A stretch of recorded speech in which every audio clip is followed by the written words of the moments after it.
से बोलिए विष्णु भगवान की जय। प्यारे भक्तों, आज आप सभी सुनेंगे जेठ महीने की शुक्ला पक्ष की बृहस्पतिवार की व्रत कथा।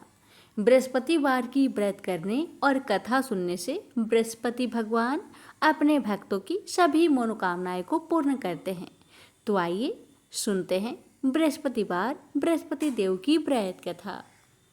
प्राचीन काल की बात है। किसी राज्य में एक बड़ा प्रतापी और दानी राजा राज्य करता था। वह हर गुरुवार को व्रत रखकर दीन दुखियों की मदद करके पुण्य प्राप्त करता था। परंतु ये बात उसकी रानी को अच्छी नहीं लगती थी। वह न तो व्रत करती थी और न ही दान पुण्य में विश्वास रखती थी।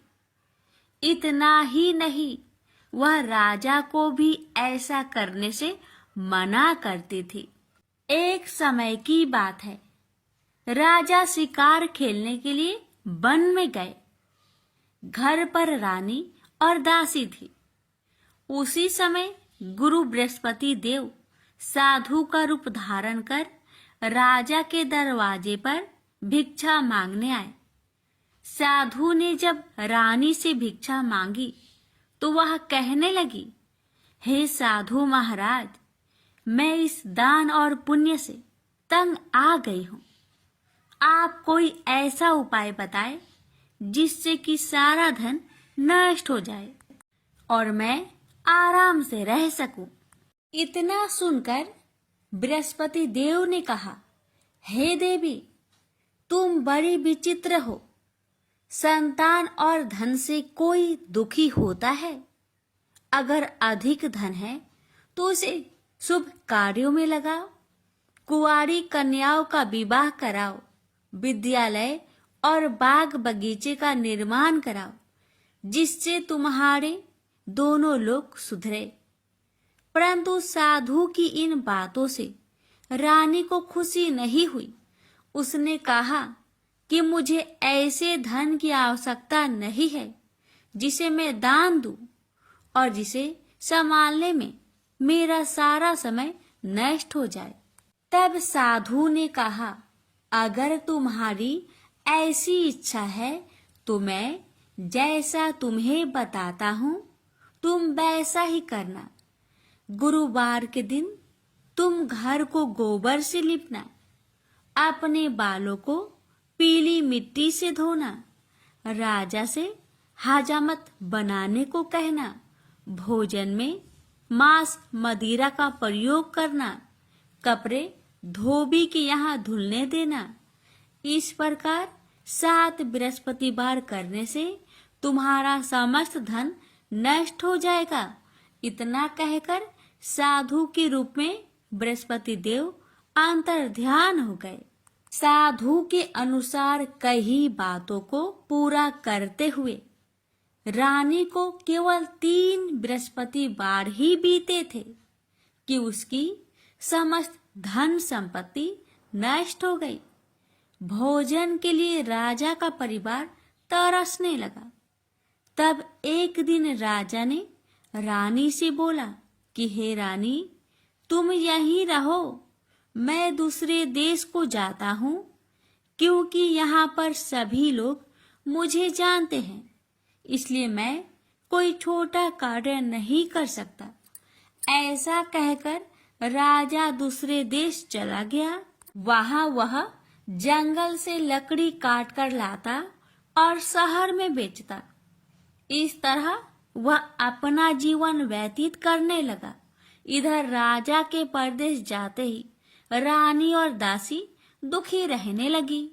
एक बार जब रानी और दासी को 7 दिन तक बिना भोजन के रहना पड़ा तो रानी ने अपनी दासी से कहा, हे दासी, पासी के नगर में मेरी बहन रहती है। वह बड़ी धनवान है, तो उसके पास जा और कुछ ले आ ताकि थोड़ी बहुत गुजर बसर हो जाए। दासी रानी की बहन के पास गई। उस दिन गुरुवार था और रानी की बहन उस समय बृहस्पतिवार व्रत की कथा सुन रही थी।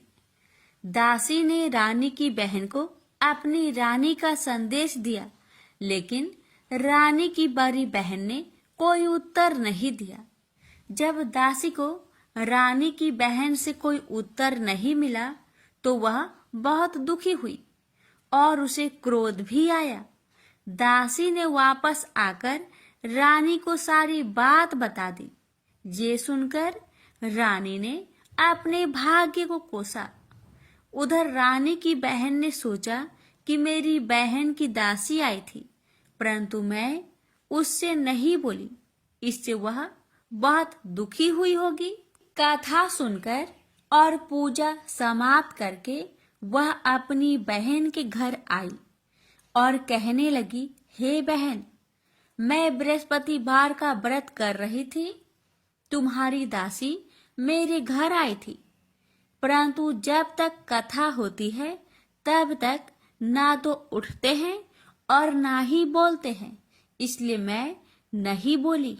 बताओ दासी, क्यों आई थी? रानी बोली, बहन, तुमसे क्या छिपाऊं? हमारे घर में खाने तक को अनाज नहीं था। ऐसा कहते कहते रानी की आंखें भर आई। उसने दासी समेत पिछले 7 दिनों से भूखे रहने तक की बात अपनी बहन को विस्तार पूर्वक सुना दी। रानी की बहन बोली, देखो बहन, भगवान बृहस्पति देव सबकी मनोकामना को पूर्ण करते हैं। देखो, शायद तुम्हारे घर में अनाज रखा हो। पहले तो रानी को विश्वास नहीं हुआ, पर बहन के आग्रह करने पर उसने अपनी दासी को अंदर भेजा तो उसे सचमुच अनाज से भरा एक घड़ा मिल गया। यह देखकर दासी को बड़ी हैरानी हुई। दासी रानी से कहने लगी, हे रानी, जब हमको भोजन नहीं मिलता तो हम व्रत ही तो करते हैं, इसलिए क्यों ना इनसे व्रत और कथा की विधि पूछ ली जाए ताकि हम भी व्रत कर सके। तब रानी ने अपनी बहन से बृहस्पतिवार व्रत के बारे में पूछा। उसकी बहन ने बताया, बृहस्पतिवार के व्रत में चने की दाल और मुनक्का से विष्णु भगवान का केले के जड़ में पूजन करे तथा दीपक जलाए, व्रत कथा सुने और पीला भोजन ही करे। इससे बृहस्पति देव प्रसन्न होते हैं। व्रत और पूजन विधि बताकर रानी की बहन अपने घर लौट आई। 7 दिन के बाद जब गुरुवार आया तो रानी और दासी ने व्रत रखा। घुड़सार में जाकर चना और गुड़ लेकर आई। फिर उससे केले की जड़ तथा विष्णु भगवान का पूजन किया। अब पीला भोजन कहाँ से आए? इस बात को लेकर दोनों बहुत दुखी थे। चूंकि उन्होंने व्रत रखा था, इसलिए बृहस्पति देव उनसे प्रसन्न थे। इसलिए वे एक साधारण व्यक्ति का रूप धारण कर 2 थालों में सुंदर पीला भोजन दासी को दे गए। भोजन पाकर दासी प्रसन्न हुई और फिर रानी के साथ मिलकर भोजन ग्रहण किया। उसके बाद वे सभी गुरुवार को व्रत और पूजन करने लगी। बृहस्पति भगवान की कृपा से उनके पास फिर से धन संपत्ति आ गई, परंतु रानी फिर से पहले की तरह आलस्य करने लगी। तब दासी बोली, देखो रानी, तुम पहले भी इस प्रकार आलस्य करती थी। तुम्हें धन रखने में कष्ट होता था, इस कारण सभी धन नष्ट हो गया, और अब जब भगवान बृहस्पति की कृपा से धन मिला है तो तुम्हें फिर से आलस्य होता है। रानी को समझाते हुए दासी कहती है कि बड़ी मुसीबतों के बाद हमने यह धन पाया है, इसलिए हमें दान पुण्य करना चाहिए, भूखे मनुष्य को भोजन कराना चाहिए और धन को शुभ कार्य में खर्च करना चाहिए, जिससे तुम्हारे कुल का यश बढ़ेगा, स्वर्ग की प्राप्ति होगी और पितृ प्रसन्न होंगे। दासी की बात मानकर रानी अपना धन शुभ कार्य में खर्च करने लगी, जिससे पूरे नगर में उसका यश फैलने लगा। बृहस्पतिवार व्रत कथा के बाद श्रद्धा के साथ आरती की जानी चाहिए। इसके बाद प्रसाद बांटकर उसे ग्रहण करना चाहिए। एक दिन राजा दुखी होकर जंगल में एक पेड़ के नीचे आसन जमाकर बैठ गया। वह अपनी दशा को याद करके व्याकुल होने लगा। बृहस्पतिवार का दिन था। एकाएक उसने देखा कि निर्जन वन में एक साधु प्रकट हुए। वह साधु भेष में स्वयं बृहस्पति देवता थे। लकड़हारे के सामने आकर बोले, हे लकड़हारे, इस सुनसान जंगल में तू चिंता मग्न क्यों बैठा है? लकड़हारे ने दोनों हाथ जोड़कर प्रणाम किया और उत्तर दिया, महात्मा जी, आप सब कुछ जानते हैं, मैं क्या कहूँ?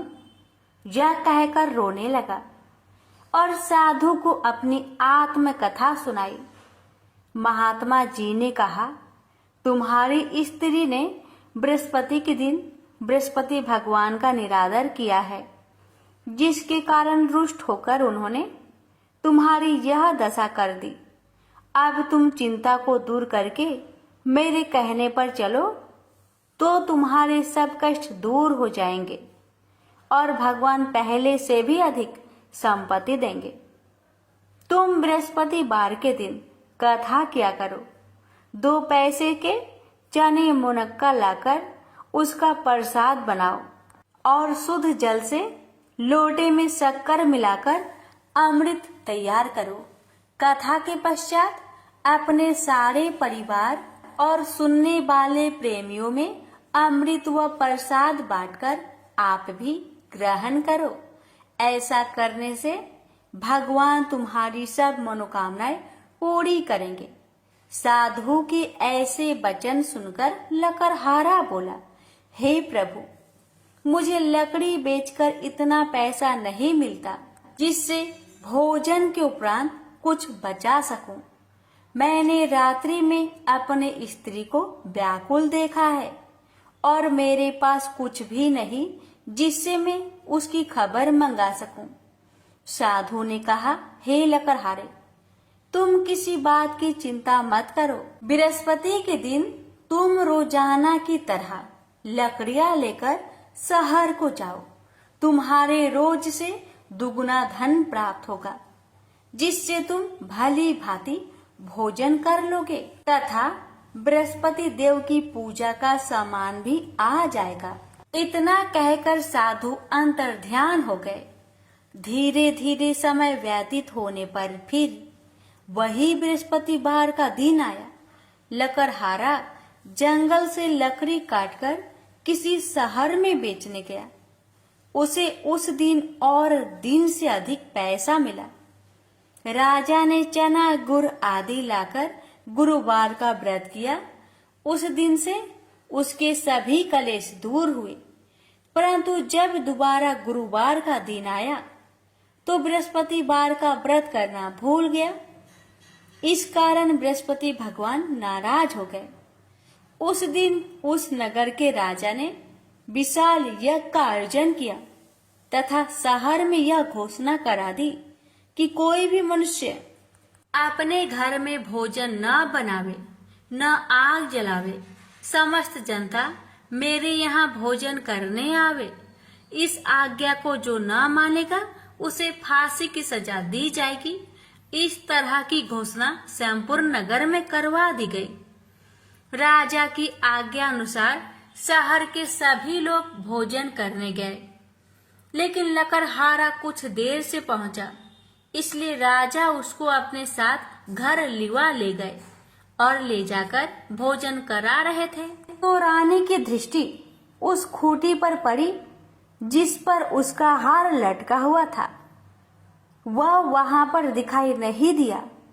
रानी ने निश्चय किया कि मेरा हार इस मनुष्य ने चुरा लिया है। उसी समय सिपाहियों को बुलवाकर उसको कारागार में डलवा दिया।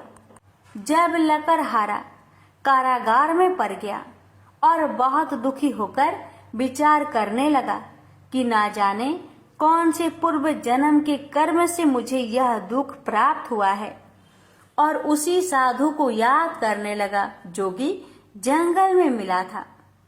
उसी समय तत्काल बृहस्पति देव साधु के रूप में प्रकट हुए और उसकी दशा को देखकर कहने लगे, अरे मूर्ख, तूने बृहस्पति देव की कथा नहीं करी, इस कारण तुझे दुख प्राप्त हुआ है। अब चिंता मत कर, बृहस्पति वार के दिन कारागार के दरवाजे पर 4 पैसे पड़े मिलेंगे, उनसे तू बृहस्पति देव की पूजा करना, तेरे सभी कष्ट दूर हो जाएंगे। बृहस्पति के दिन उसे 4 पैसे मिले। लकड़हारे ने कथा कही। उसे रात्रि को बृहस्पति देव ने उस नगर के राजा को सपने में कहा, हे राजा, तुमने जिस आदमी को कारागार में बंद किया है वह निर्दोष है, वह राजा है, उसे छोड़ देना। रानी का हार उसी खूंटी पर लटका है, अगर तू ऐसा नहीं करेगा तो मैं तेरे राज्य को नष्ट कर दूंगा। इस तरह रात्रि के सपनों को देखकर राजा प्रातः काल उठा और खूंटी पर हार देखकर लकड़हारे को बुलाकर क्षमा मांगी तथा लकड़हारे को योग सुंदर वस्त्र आभूषण देकर विदा कर दिया। बृहस्पति देव की आज्ञा अनुसार लकड़हारा अपने नगर को चल दिया। राजा जब अपने नगर के निकट पहुंचा तो उसे बड़ा आश्चर्य हुआ। नगर में पहले से अधिक बाग, तालाब, कुएं तथा बहुत सी धर्मशाला, मंदिर आदि बन गई है। राजा ने पूछा, यह किसका बाग और धर्मशाला है? तब नगर के सब लोग कहने लगे, यह सब रानी और बांदी की है। तो राजा को आश्चर्य हुआ और गुस्सा भी आया। जब रानी ने यह खबर सुनी कि राजा आ रहे हैं तो उन्होंने बांदी से कहा कि हे दासी, देख, राजा हमको कितनी बुरी हालत में छोड़ गए थे। हमारी ऐसी हालत देखकर वह लौट न जाए, इसलिए तू दरवाजे पर खड़ी हो जा। आज्ञा अनुसार दासी दरवाजे पर खड़ी हो गई। राजा आए तो उन्हें अपने साथ लिवा लाई। तब राजा ने क्रोध करके अपनी रानी से पूछा कि यह धन तुम्हें कैसे प्राप्त हुआ? तब उन्होंने कहा, हमें यह सब धन बृहस्पति देव के इस व्रत के प्रभाव से प्राप्त हुआ है। राजा ने निश्चय किया कि 7 रोज बाद तो सभी बृहस्पति देव का पूजन करते हैं, परंतु मैं प्रतिदिन दिन में 3 बार कहानी तथा रोज व्रत किया करूंगा। अब हर समय राजा ने दुपट्टे में चने की दाल बांधी रहती तथा दिन में 3 बार कहानी कहता। एक रोज राजा ने विचार किया कि चलो अपनी बहन के यहाँ हो आवे। इस तरह निश्चय कर राजा घोड़े पर सवार हो अपनी बहन के यहाँ को चलने लगा। मार्ग में उसने देखा कि कुछ आदमी एक मुर्दे को लिए जा रहे हैं। उन्हें रोककर राजा कहने लगा, अरे भाइयों, मेरी बृहस्पति देव की कथा सुन लो। वे बोले, लो, हमारा तो आदमी मर गया है, इसको अपनी कथा की परी है। परंतु कुछ आदमी बोले, अच्छा कहो, हम तुम्हारी कथा भी सुनेंगे। राजा ने दाल निकाली और जब कथा आधी हुई थी कि मुर्दा हिलने लग गया, और जब कथा समाप्त हो गई तो राम राम करके मनुष्य उठकर खड़ा हो गया। आगे मार्ग में उसे एक किसान खेत में हल चलाता मिला। राजा ने उसे देख और उससे बोले, अरे भैया, तुम मेरी बृहस्पति वार की कथा सुन लो। किसान बोला, जब तक मैं तेरी कथा सुनूंगा तब तक 4 हरैया जोत लूंगा। जा अपनी कथा किसी और को सुनाना। इस तरह राजा आगे चलने लगा। राजा के हंसते ही बैल पछाड़ खाकर गिर गए तथा किसान के पेट में बड़ी जोर का दर्द होने लगा। उस समय उसकी माँ रोटी लेकर आई। उसने जब यह देखा तो अपने पुत्र से सब हाल पूछा और बेटे ने भी सभी हाल कह दिया। तो बुढ़िया दौड़ी दौड़ी उस घोड़ सवार के पास गई और उससे बोली कि मैं तेरी कथा सुनूंगी, तू अपनी कथा मेरे खेत पर चलकर ही कहना। राजा ने बुढ़िया के खेत पर जाकर कथा कही। इसके सुनते ही वह बैल उठ खड़ा हुई तथा किसान के पेट का दर्द भी बंद हो गया। राजा अपनी बहन के घर पहुंचा। बहन ने भाई की खूब मेहमानी की। दूसरे रोज प्रातःकाल राजा जागा तो वह देखने लगा कि सब लोग भोजन कर रहे हैं। राजा ने अपनी बहन से कहा, ऐसा कोई मनुष्य है जिसने भोजन नहीं किया हो? मेरी बृहस्पतिवार की कथा सुन ले। बहन बोली, हे भैया, यह देश ऐसा ही है कि पहले यहाँ लोग भोजन करते हैं, बाद में अन्य काम करते हैं। अगर कोई पड़ोस में हो तो देख आऊं। वह ऐसा कहकर देखने चली गई, परंतु उसे कोई ऐसा व्यक्ति नहीं मिला जिसने भोजन न किया हो। अतः वह एक कुम्हार के घर गई जिसका लड़का बीमार था। उसे मालूम हुआ कि उनके यहाँ 3 रोज से किसी ने भोजन नहीं किया है। रानी ने अपने भाई की कथा सुनने के लिए कुम्हार से कहा। वह तैयार हो गया। राजा ने जाकर बृहस्पतिवार की कथा कही, जिसको सुनकर उसका लड़का ठीक हो गया। अब तो राजा की प्रशंसा होने लगी। एक रोज राजा ने अपनी बहन से कहा कि हे बहन, हम अपने घर को जाएंगे, तुम भी तैयार हो जाओ। राजा की बहन ने अपनी सास से कहा। सास ने कहा, हाँ चली जा, परंतु अपने लड़कों को मत ले जाना, क्योंकि तेरे भाई के कोई औलाद नहीं है। बहन ने अपने भैया से कहा, हे भैया, मैं तो चलूंगी पर कोई बालक नहीं जाएगा। राजा बोला, जब कोई बालक नहीं चलेगा तब तुम ही क्या करोगी? बड़े दुखी मन से राजा अपने नगर को लौट आया। राजा ने अपनी रानी से कहा, हम निरवंशी है, हमारा मुंह देखने का धर्म नहीं है और कुछ भोजन आदि नहीं किया। रानी बोली, हे प्रभु, बृहस्पति देव ने हमें सब कुछ दिया है, वह हमें औलाद अवश्य देंगे। उसी रात को बृहस्पति देव ने राजा से सपने में कहा, हे राजा, उठ, सभी सोच त्याग दे, तेरी रानी गर्भ से है। राजा को यह बात सुनकर बड़ी खुशी हुई। 9वें महीने में उसके गर्भ से एक सुंदर पुत्र पैदा हुआ। तब राजा बोला, हे रानी, स्त्री बिना भोजन के रह सकती है, पर बिना कहे नहीं रह सकती। जब मेरी बहन आवे तुम उससे कुछ मत कहना। रानी ने सुनकर हाँ कर दिया। जब राजा की बहन ने यह शुभ समाचार सुना तो वह बहुत खुश हुई तथा बधाई लेकर अपने भाई के यहाँ आई। तभी रानी ने कहा, घोड़ा चढ़कर तो नहीं आई, गधा चढ़ी आई। राजा की बहन बोली, भाभी, मैं इस प्रकार न कहती तो तुम्हें औलाद कैसे मिलती? बृहस्पति देव ऐसे ही हैं, ऐसी जिसके मन में कामनाएं हैं सभी को पूर्ण करते हैं।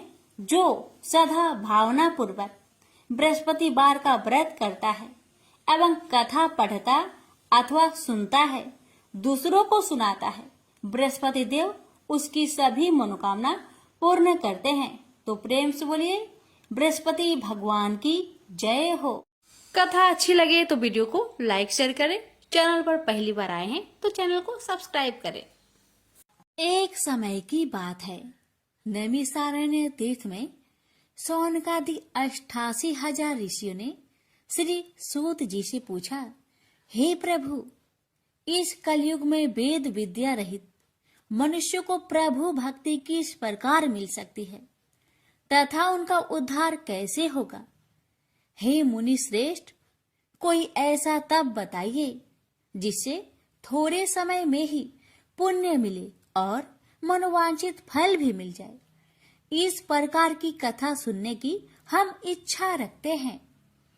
सर्व शास्त्रों के ज्ञाता सूत जी बोले, हे वैष्णवों, मैं पूज्य आप सभी ने प्राणियों के हित की बात पूछी है, इसलिए मैं एक श्रेष्ठ व्रत को आप लोगों को बतलाऊंगा, जिसे नारद जी ने लक्ष्मी नारायण जी से पूछा था और लक्ष्मीपति ने मुनि श्रेष्ठ नारद जी से कहा था।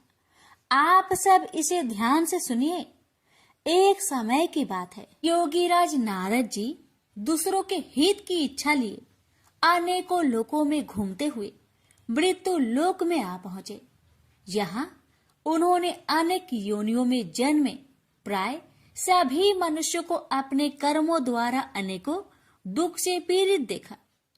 उनका दुख देख नारद जी सोचने लगे कि कैसा यत्न किया जाए जिसके करने से निश्चित रूप से मानव के दुखों का अंत हो जाए।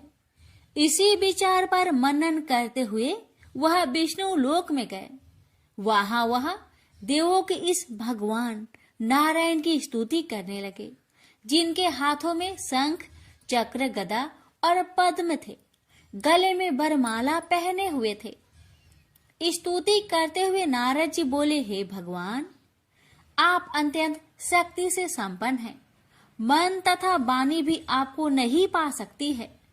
आपका यदि मध्य तथा अंत नहीं है, निर्गुण स्वरूप सृष्टि के कारण भक्तों के दुख को दूर करने वाले आपको मेरा नमस्कार है। नारद जी की स्तुति सुन विष्णु भगवान बोले, हे मुनि श्रेष्ठ, आपके मन में क्या बात है? आप किस काम के लिए पधारे हैं, उसे निसंकोच कहो। इस पर नारद मुनि बोले कि मृत्यु लोक में अनेक योनियों में जन्मे मनुष्य अपने कर्मों के द्वारा अनेकों दुख से दुखी हो रहे हैं। हे नाथ, आप मुझ पर दया रखते हैं तो बताइए कि वो मनुष्य थोड़े प्रयास से ही अपने दुखों से कैसे छुटकारा पा सकते हैं।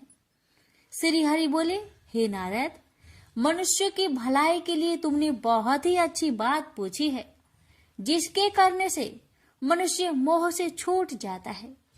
वह बात मैं कहता हूँ, उसे सुनो। स्वर्ग लोक व मृत्यु लोक दोनों में एक दुर्लभ उत्तम व्रत है, जो पुण्य देने वाला है। आज प्रेम वश होकर मैं उसे तुमसे कहता हूँ। श्री सत्यनारायण भगवान का यह व्रत अच्छी तरह विधान पूर्वक करके मनुष्य तुरंत ही यहाँ सुख भोग कर मरने पर मोक्ष पाता है। श्री हरि के वचन सुन नारद जी बोले कि उस व्रत का फल क्या है और उसका विधान क्या है। यह व्रत किसने किया था, इस व्रत को किस दिन करना चाहिए, सभी कुछ विस्तार से बताए।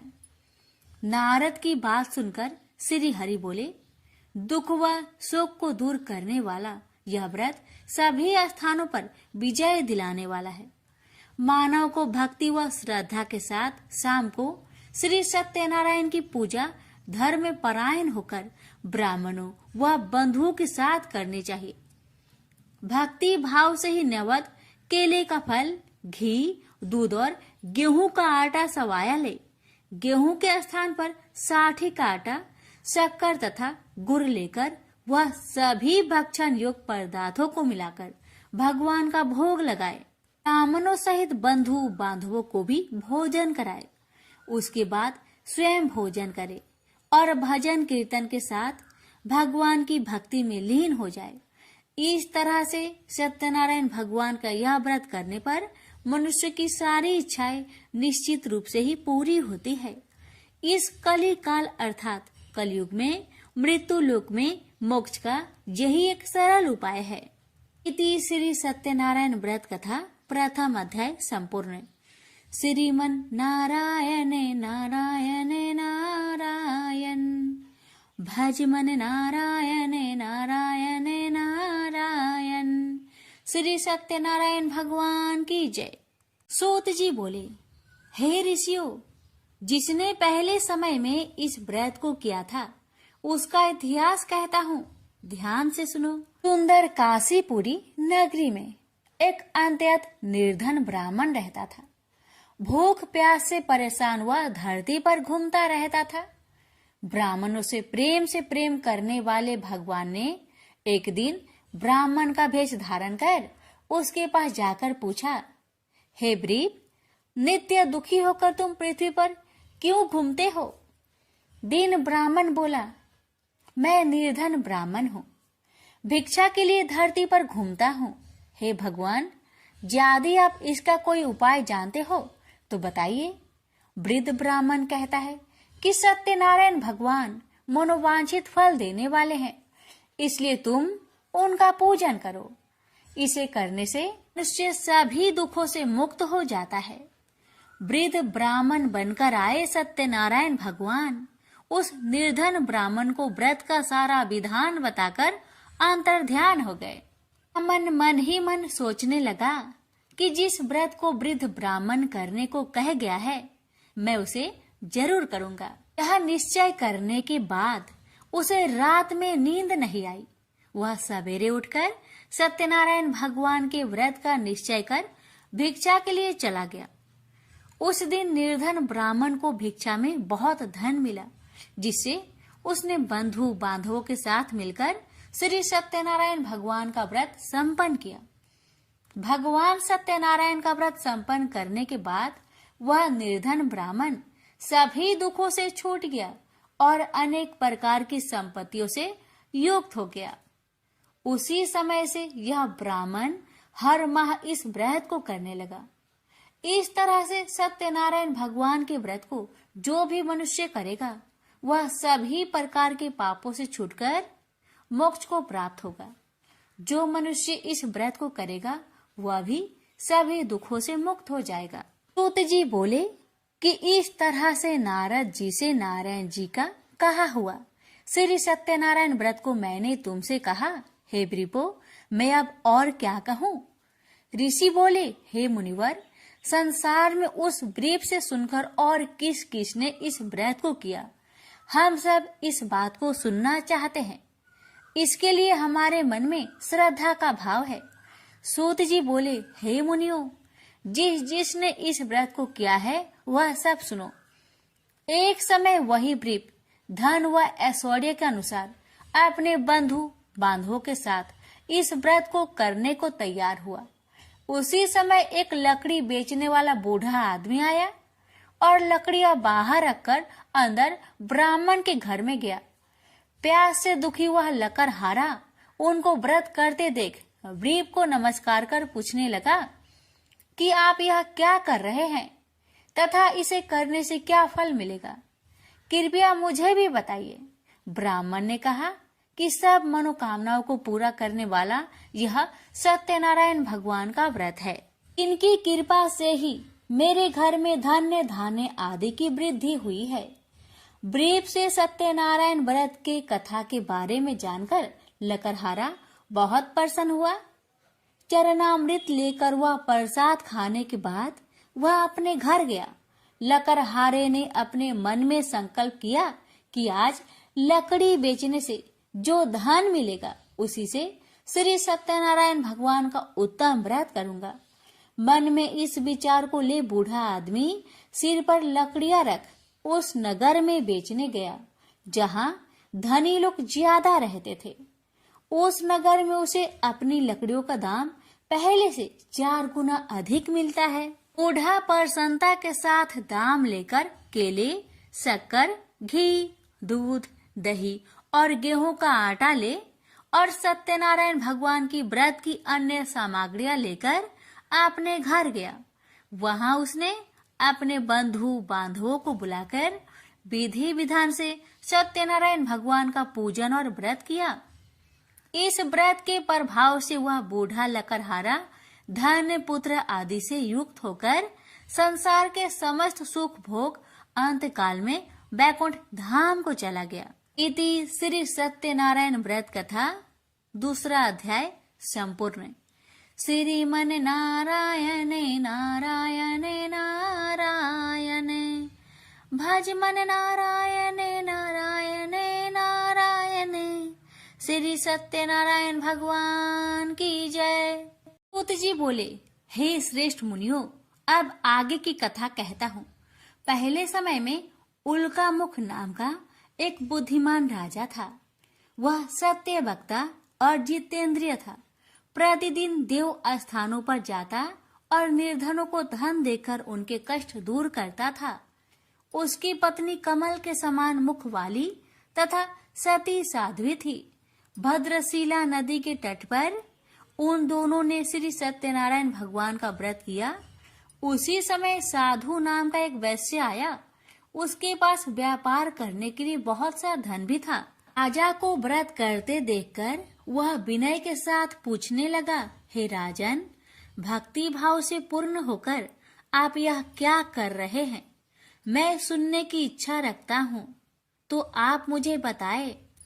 राजा बोले, हे साधु, अपने बंधु बांधवों के साथ पुत्र आदि की प्राप्ति के लिए एक महाशक्तिमान श्री सत्यनारायण भगवान का व्रत व पूजन कर रहा हूँ। राजा के वचन सुन साधु आदर से बोला, हे राजन, मुझे इस व्रत का सारा विधान कहिए। आपके कथा अनुसार मैं भी इस व्रत को करूंगा। मेरी भी संतान नहीं है और इस व्रत को करने से निश्चित रूप से मुझे संतान की प्राप्ति होगी। राजा से व्रत का सारा विधान सुनकर व्यापार से निवृत्त हो वह अपने घर गया। साधु वैश्य ने अपनी पत्नी को संतान देने वाले इस व्रत का वर्णन कह सुनाया और कहा कि जब मेरी संतान होगी तब मैं इस व्रत को करूंगा। साधु ने इस तरह के वचन अपनी पत्नी लीलावती से कहे। एक दिन लीलावती पति के साथ आनंदित हो सांसारिक धर्म में प्रवृत्त होकर सत्यनारायण भगवान की कृपा से गर्भवती हो गई। 10वें महीने में उसके गर्भ से एक सुंदर कन्या ने जन्म लिया। दिनों दिन वह ऐसे बढ़ने लगी जैसे कि शुक्ला पक्ष का चंद्रमा बढ़ता है। माता पिता ने अपनी कन्या का नाम कलावती रखा। एक दिन लीलावती ने मीठे शब्दों में अपने पति को याद दिलाया कि आपने सत्यनारायण भगवान के जिस व्रत को करने का संकल्प किया था उसे करने का समय आ गया है। आप इस व्रत को करिए। साधु बोला कि हे प्रिय, इस व्रत को मैं उसके विवाह पर करूंगा। इस प्रकार अपनी पत्नी को अवशासन देकर वह नगर को चला गया। कलावती पिता के घर में रह वृद्धि को प्राप्त हो गई। साधु ने एक बार नगर में अपनी कन्या को सखियों के साथ देखा तो तुरंत ही दूत को बुलवाया और कहा कि मेरी कन्या की योग वर देखकर आओ। साधु की बात सुनकर दूत कंचन नगर में पहुंचा और वहां देखभाल कर लड़की के सुयोग बनिक पुत्र को ले आया।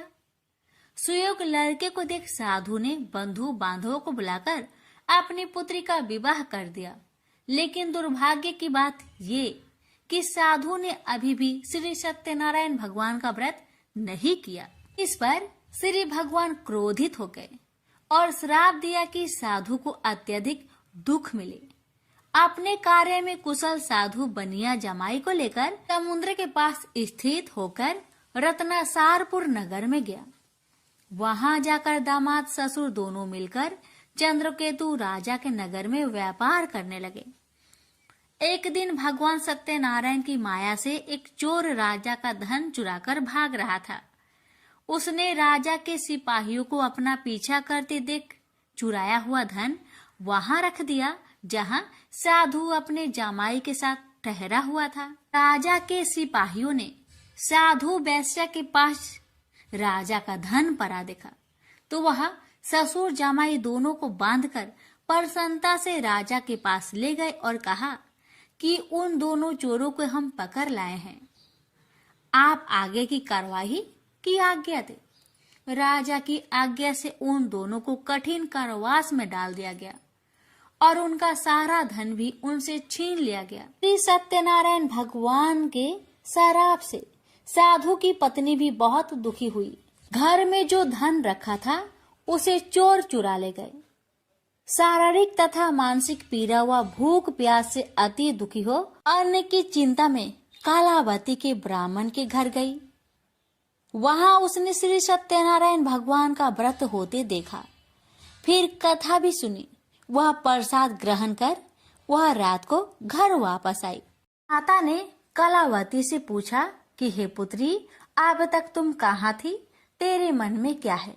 कलावती ने अपने माता से कहा, हे माता, मैंने एक ब्राह्मण के घर में श्री सत्यनारायण भगवान का व्रत देखा है। कन्या के वचन सुन लीलावती भगवान की पूजन की तैयारी करने लगी। लीलावती ने परिवार व बंधुओं सहित सत्यनारायण भगवान का पूजन किया और उनसे वर मांगा कि मेरे पति तथा जमाई शीघ्र घर आ जाए। साथ ही यह भी प्रार्थना की कि हम सबका अपराध क्षमा करे।